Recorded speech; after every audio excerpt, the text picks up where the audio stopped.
Hi all, welcome to Andrea M. D'Souza's kitchen.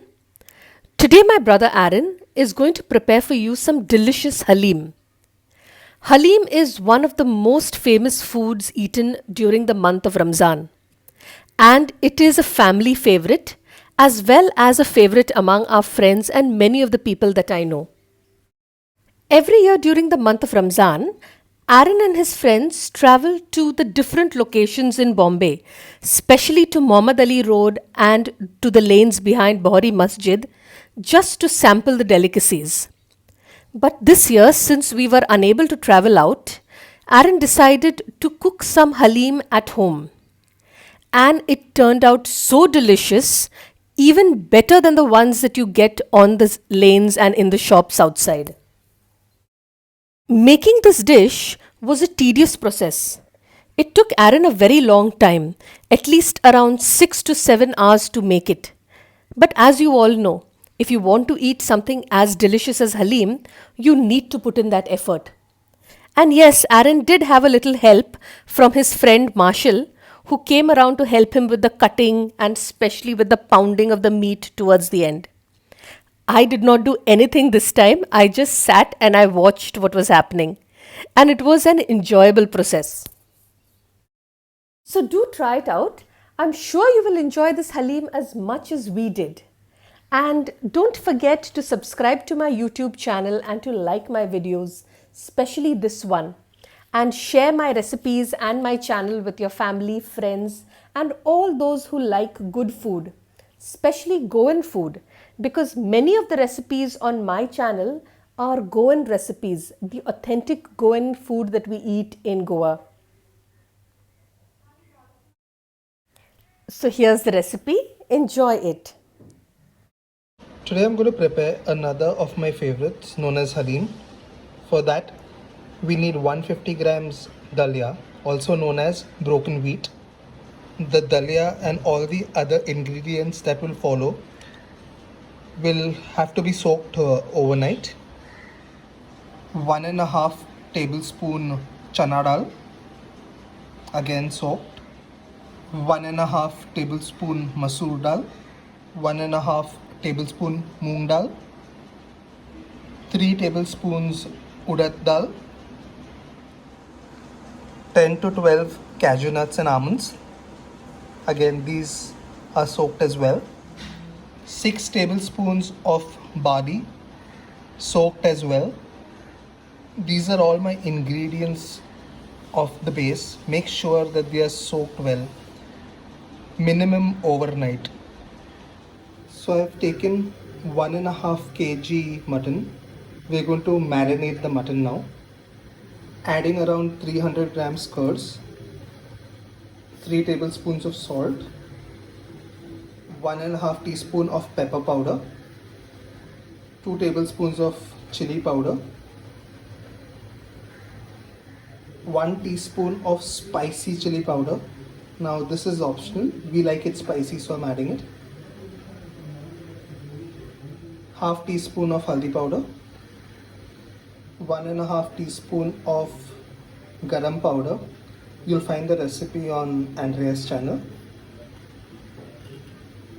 6 tablespoons of ginger garlic paste, 1 lime. Now I'm going to mix all of it up well. So I've marinated the mutton well. So I've mixed the mutton well. I'm going to leave it for around 3 to 4 hours.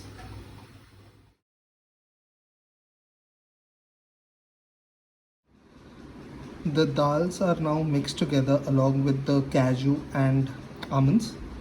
Make sure that the almonds are peeled. So now we'll begin cooking the dal.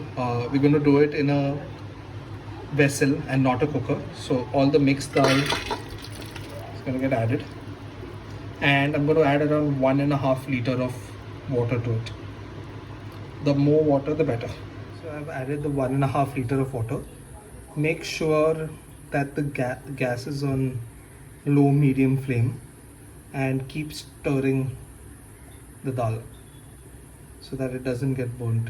Stirring the dal so that it's not burnt. In order to cook the mutton, now we need the following ingredients: 4 onions, 4 to 5 green chilies slit, a handful of pudina, a handful of coriander. So we have 1.5 teaspoon of shah jeera, 8 to 10 cloves, 8 to 10 elaichi, uh, around again 1 teaspoon of black pepper, 1 teaspoon of kebab chili, and 3 to 4 cinnamons. Another vessel for the mutton. I'm going to add around 200 grams of ghee. The ghee is in. We'll let it heat up before we add the spices. So the ghee is nice and hot now. I'm going to throw in the spices and let it be in for around 15 to 20 seconds. As spices have started to crackle, I'm going to put in the mutton now. So the mutton is in. Let's mix it now. Make sure that the flame is high and the mutton fries in nicely. It should take around 10 to 15 minutes for the mutton to fry in nicely along with the ghee. Make sure to keep stirring your dal.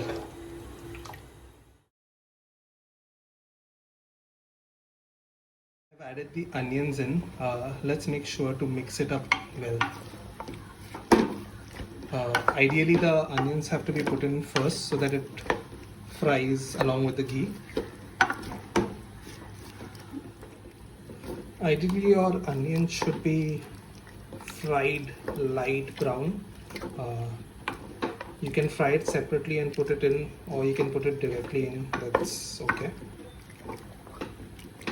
The onions basically determine the color of the gravy. So time to add the chilies. So it's been around 10 to 15 minutes. The mutton is boiled nicely. I'm going to add in the chilies, the pudina, and the coriander leaves.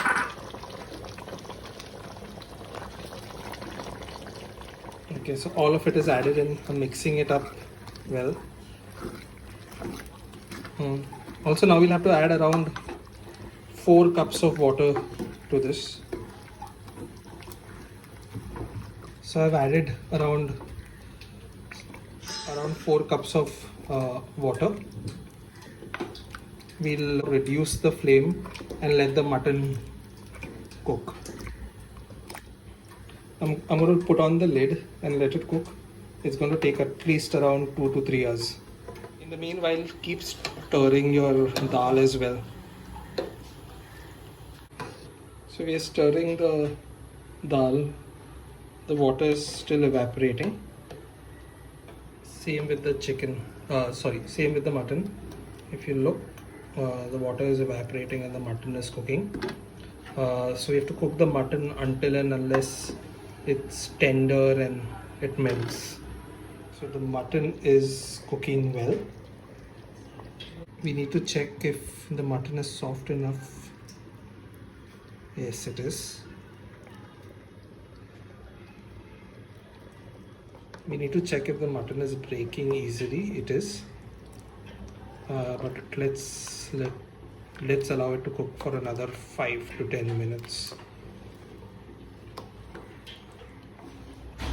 The dal has all dried up. It's drying up.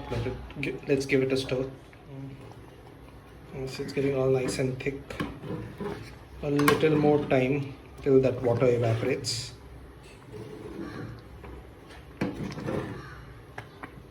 So our meat is nearly done. Let's take a piece and check. See how easily it is cutting. It's tender enough. It's just right.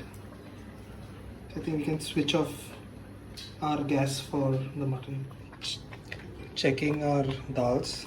The water has evaporated. A little more time for this. Keep stirring, otherwise it will stick at the bottom. We need to now separate out the mutton. So I'm going to get all this mutton out.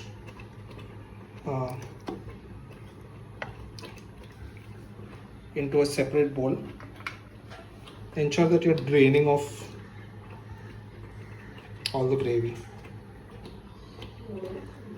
Don't forget to keep stirring or it will stick at the bottom. Still in the process of getting all the mutton out from the gravy. We've got all the mutton out. That leaves us with only the gravy. Now what we need to do with this mutton is basically shred the mutton and keep the bones aside. Still stirring our dals and it's getting done. Some more time. It's getting nice and thick. So our halim is nearly done with all the water evaporated. I'm going to beat this up now with a hand blender.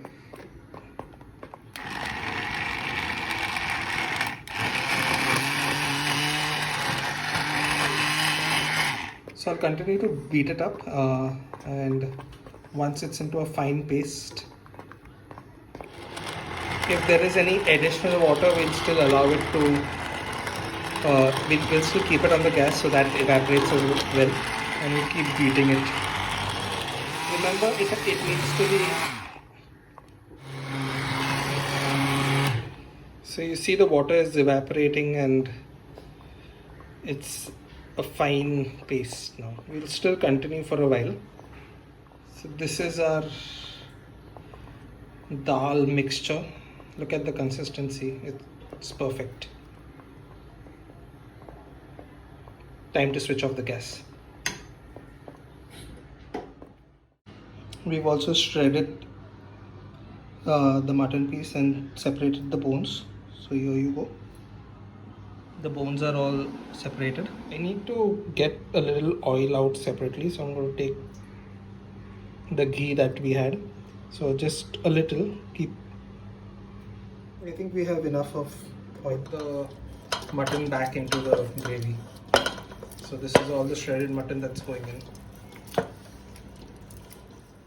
Our next step is use a masher, and with a masher now keep mashing the mutton in the gravy.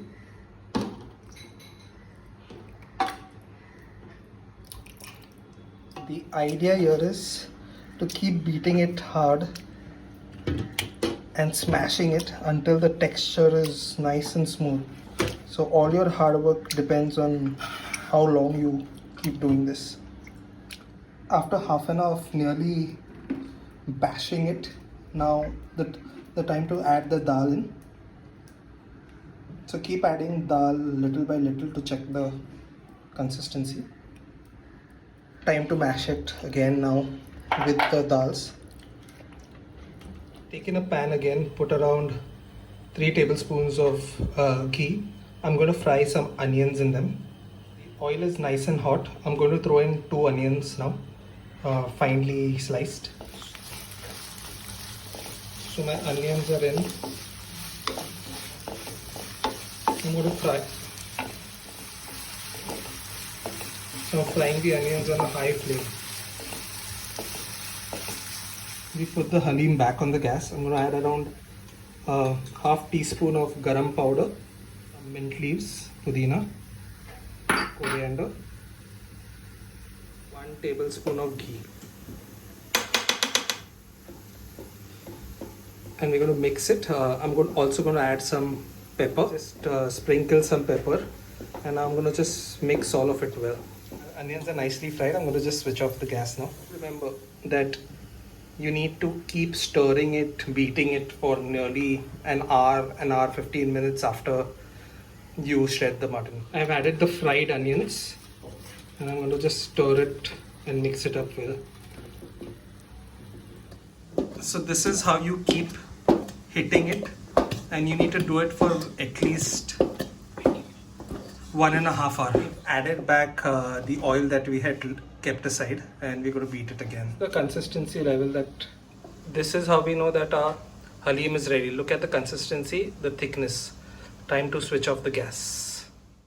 The aroma of this halim while it was being prepared was absolutely mouth-watering, and we couldn't wait to eat it. I'm sure you will have the same experience as we did while this halim was being prepared. And halim is a very nutritious dish. It contains lentils, meat, and all the spices, and you don't need anything extra with it. It is nutritious as well as filling. So, definitely try it out and let me know how much you enjoyed this recipe through your emails, your SMSs, the photographs that you send me, and all the other feedback that you give me. Have a great day ahead.